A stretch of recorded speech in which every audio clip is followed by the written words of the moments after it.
to our salt room and pool bath. I think this room is so fun. We wanted to stick with this sort of peachy color throughout. The salt obviously is the guiding force for that. The client is extremely into wellness. On this side, we did a red trav for the vanity, which I love. I think red travertine is so underrated.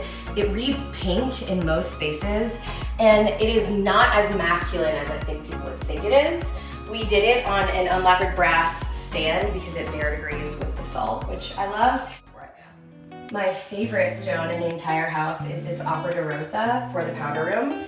When we saw it, I was with the client walking through Calla, and we both stopped in our tracks, jaws dropped, and it was very clear this had to have a place somewhere in the home. So when we pulled the trigger on it, I wanted to really pay homage to how beautiful the veining is. So I didn't want to just do like an apron vanity. Instead, we did these insane drawers that have a reverse knife edge, and they're actually like working drawers. So we are currently in the rec room kitchen, and when designing this space, I wanted it to feel casual but still elevated. To complement that, we did this insane stone, one of my favorites ever from Calla Stone Boutique. It is Blue Sea, and as you'll see, this crazy veining that runs through, it's very aptly named. It's giving ocean, for lack of a better phrase. And I really do think it's calming but still impactful, which is ultimately what we were going for. Welcome to our primary bathroom. We love this space because I still wanted it to feel calm and serene for her, but also, what's the word with this house? Impactful, especially with stone. So the client actually found these slabs and fell in love, and when she saw them, she immediately decided they had to be everywhere, all over the walls.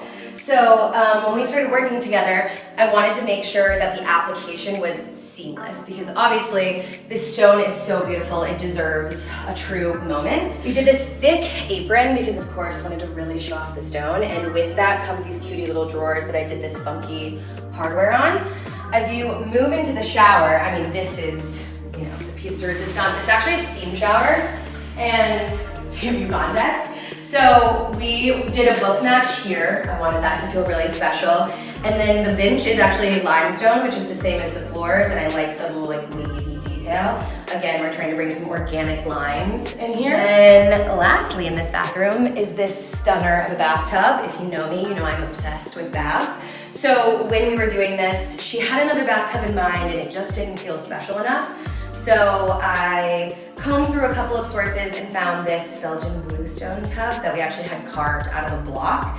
I love that it's asymmetrical, and when you're looking at it from the front, you don't get this perfect, even detail. Now in our moody wine room, which is one of the rooms I'm most proud of course we did a dark wall because when I think drinking wine with your friends, I think cozy. So obviously the star of the show is this natural stone. It is vintage Calcutta, and I am just obsessed with the tones. This rust running through, and then of course we did leather because I really didn't want it to feel too perfect, and I wanted to have an organic element. The architecture in this home is kind of square and sleek, so I wanted to counteract that with the natural materials.